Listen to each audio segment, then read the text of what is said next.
আসসালামু আলাইকুম। সিরিয়া পশ্চিম এশিয়ার একটি সমৃদ্ধ ইতিহাস ও সাংস্কৃতিক বৈচিত্র্যের দেশ। মধ্যপ্রাচ্যের এক সময় যা ছিল স্থিতিশীলতার প্রতীক, আজ তা হয়ে উঠেছে বিশ্বের সবচেয়ে আলোচিত সংঘাতের দেশগুলোর একটি। তবে এই সংঘাতের বাইরেও রয়েছে দেশটির প্রাচীন সভ্যতা, বৈচিত্র্যময় ভৌগোলিক, ধর্মীয় ঐতিহ্য এবং কৌশলগত অবস্থানের এক অনন্য গল্প। সিরিয়া আধুনিক রাষ্ট্র হলেও এর ইতিহাস হাজার বছরের পুরনো।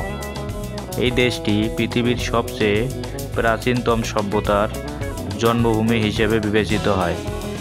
দামেস্ক বিশ্বের সবচেয়ে পুরাতন শহরগুলোর মধ্যে একটি।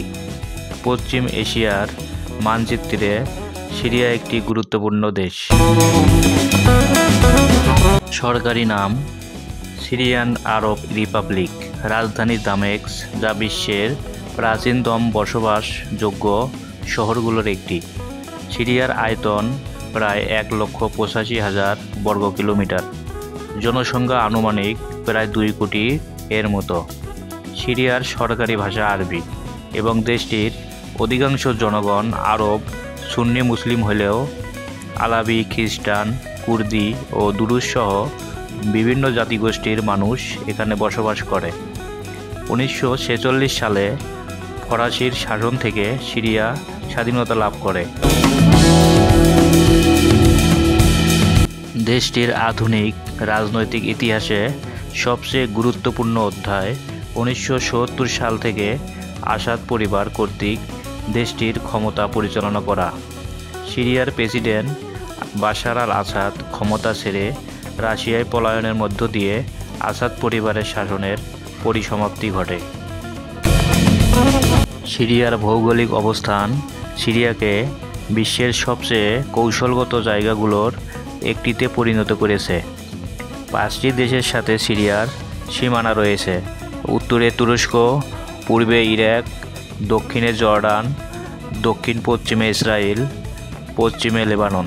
এছাড়াও সিরিয়ার পশ্চিমে রয়েছে ভূমধ্যসাগর, যা দেশটিকে সরাসরি সমুদ্র বন্দরের সুবিধা দিয়েছে, বিশেষ করে তারতুজ বন্দর, যেখানে রাশিয়ার গুরুত্বপূর্ণ একটি নৌঘাঁটি রয়েছে। সিরিয়া প্রাচীন সিল্ক রোডের একটি অংশ ছিল, যা মধ্য এশিয়া, আরব এবং ইউরোপকে সংযুক্ত করেছিল।